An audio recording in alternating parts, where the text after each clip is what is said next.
Hi everybody, I'm Chef Bryan cooking fresh with Green Giant. Today I'm going to show you how to do a wonderful Jewish dish, a knish. To make knishes, you simply need some mashed potatoes, a little bit of flour. We're going to use some onions in it, as well as a little baking powder, oil, salt and pepper, some water, and I have an egg wash that we'll use at the very end. So let's get started.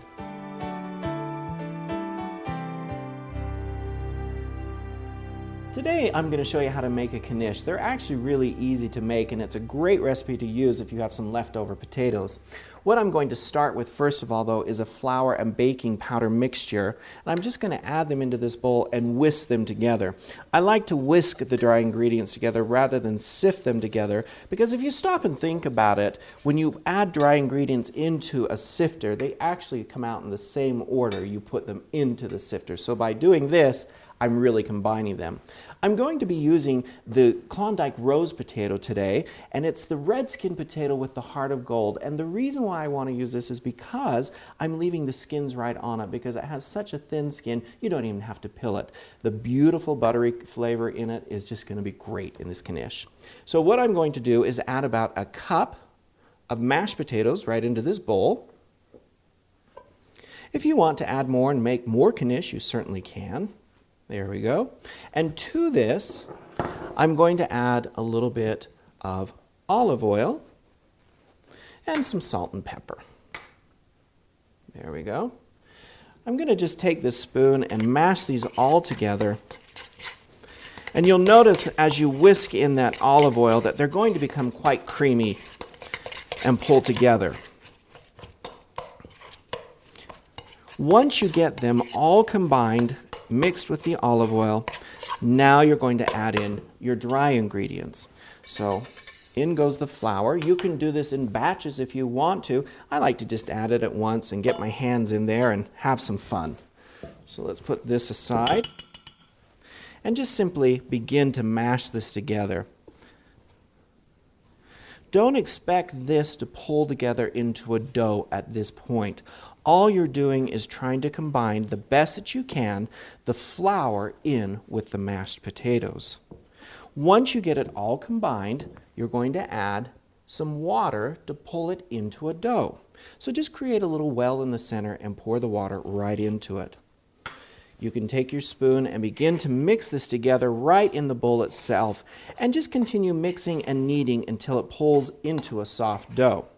Once it gets to a dough, you're going to want to cover it with a cloth and just let it rest for about 30 minutes because it needs to relax. Otherwise, it's going to keep fighting you if you roll it out. Now, I made some earlier that I've allowed to rest, and I have it right here.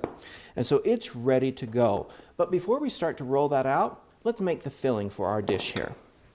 So I have some onions that I simply sauteed up with a little bit of butter. You don't want to caramelize them. All you want to do is just soften them. So I'm going to add them into this bowl.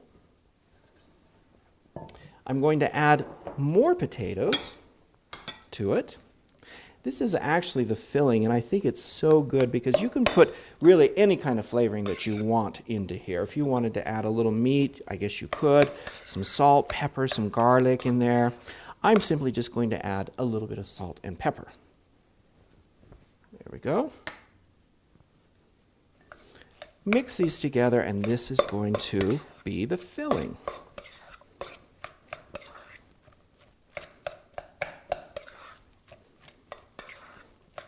Well, with the filling already mixed now, we'll set that aside and we'll roll out our dough. To do the dough, you want to be sure that you have some excess flour handy because you're going to have to flour your work surface. So just simply take some flour and dust your work surface. Pull out the dough, and if you want, you can actually cut the dough into fourths if it's a little easier for you to handle. So we'll just cut it into 4 equal parts. We'll set the other 3 parts aside, and we'll work with one of the pieces. What you'll do at this point is just kind of take it and shape it into a ball. This will help when you roll it out. It'll be a little more even in rolling it out. Form it into a patty.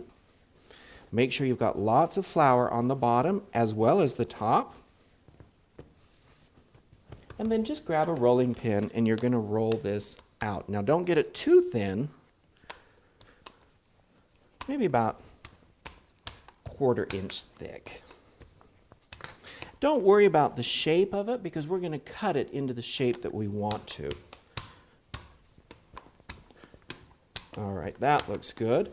I'm going to put this into a rectangular shape, and so just take a knife or a pizza cutter, either one that you want to use. Just simply cut down. Don't throw your scrap pieces away because you can roll those back up and make more. And cut down and down. And now I'm going to square these off so that I have even rectangular pieces. So with the knish dough rolled out, we're ready for the filling. Simply take a spoonful of the filling and put it right into the center of your prepared knish dough. There we go. And I hope you can see all of the red skin is really coming through beautifully on this. And with the Klondike Rose, I don't need to peel it because the skin is so thin. Okay, dip your finger in your egg wash. You're going to go right along the short edge right there. The reason why you're going to put that on there is it's going to help the dough stick together so it doesn't come apart in the oven. Press down, just fold it over and press down. Then you're going to turn the knish, and we're going to work on sealing up both of these edges. So just squeeze that one together like that. Dip your finger in your egg wash, rub it along the edge, and we're going to fold this side right over on top of itself, just like that. Turn it over, squeeze it together, little egg wash along the seam there, and fold it over onto itself. So this is now the bottom of the knish, and so I'll turn it over, and this is the top, and you can see the skin's beautifully on there. If you need to kind of give it a little shaping, you certainly can if you want to. And that now is ready to go on our baking sheet. Now I have some that I've already prepared over here. I'm going to add this one right to it. Don't forget to brush them with your egg wash. This will help them brown up beautifully in the oven. So these are ready to go into a 350-degree oven for about 20 to 25 minutes. So let's just throw these in the oven.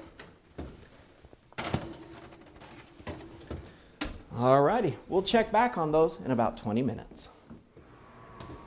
Oh, the knish are ready to go. They look and smell delicious. So you're just going to cook them. These have been in for about 20 to 25 minutes, but just cook them until they begin to turn brown. Every oven is different, so just watch them. That beautiful browning is because of the egg wash that we put on them. So I'm going to serve them actually on a small plate with some kale underneath them to give them some beautiful color. So simply take one off of the baking sheet, put it right on top of the kale, and any knish cannot be served without some spicy mustard, brown mustard on them. Knish, when you find them in the cities and that wherever you go, they may be deep fried or these are baked, a little healthier version of them. Just put a little dollop of some brown spicy mustard right on top of that, and you're ready to go. It's a beautiful knish. I can't wait to have one of these. I'm Chef Bryan, cooking fresh with Green Giant. I look forward to sharing more Green Giant family recipes with you in the future. I'll see y'all next time.